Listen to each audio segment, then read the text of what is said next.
மக்களுக்கு உயிர்த்தெழுந்த ஞாயிறு நல்வாழ்த்துக்களை தெரிவித்துக் கொள்கிறேன். இம்மானுவேல் ஐக்கிய திருச்சபை இந்த கிராமத்தில் வாழ்கிற உங்களுக்கு வாழ்த்துக்களை கூறிக்கொள்கிறோம். வேதத்திலே பரிசுத்த வேதாந்தத்திலே அவர் சொன்னபடியே உயிர்த்தெழுந்தார். இயேசு கிறிஸ்துவானவர் வேத வாக்கியங்களின்படி பரிசுத்த பைபிளிலே சொல்லப்பட்ட பிரகாரம் அவர் மரித்தார், உயிர்த்தார், அடக்கம் பண்ணப்பட்டு இன்றைக்கு உயிரோடு கூட எங்கள் மத்தியிலே வாசம் பண்ணுகிறார்.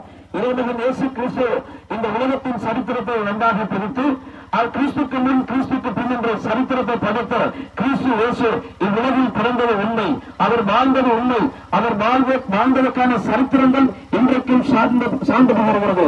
எனவே அவர் மரித்தார், அடக்கம் பண்ணப்பட்டார், உயிர்த்தெழுந்தார். பரிசுத்த வேதாவும் பல நூற்றாண்டு காலமாக அது இறைவனின் வார்த்தையாகவும் மனிதகுலம் இறைவனை சார்ந்து வாழவும் பூமியில் நற்கிரியைகள் செய்ய பரிசுத்த ஆவினால் அருளப்பட்டது இந்த பரிசுத்த வேதாகவும்.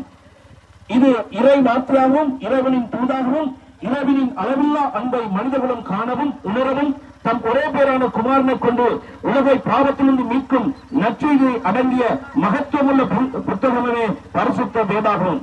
உலகம் உண்டான முதற்கொண்டு மனுகுலத்தின் சிருஷ்டிப்பு, உலக படைப்பு என்பவற்றுக்கு இன்றும் சார்ந்து பகரும் வரலாற்றை துல்லியமாக கால வரையறையோடு பகிரப்படும் இப்புத்தகமானது பிபிலோஸ் எனப்படுகிற மூல பாஷையிலிருந்து உருப்பெற்றது. இந்த பைபிள் முதலால் அச்சு எந்திரம் கண்டுபிடிக்கப்பட்டு முதல் அச்சு பதிப்பாகவும் உருப்பெற்று இன்று பல ஆயிரம் மொழிகளிலே பிரசுரிக்கப்படும் முதல் புத்தகம் இந்த பரிசுத்த வேதாகம்.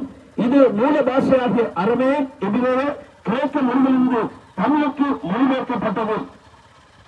இதை மொழிபெயர்த்தது ஜெர்மன் நாட்டை சேர்ந்த பத்துதரையோ ஸ்ரீகம்பால் என்பவரை.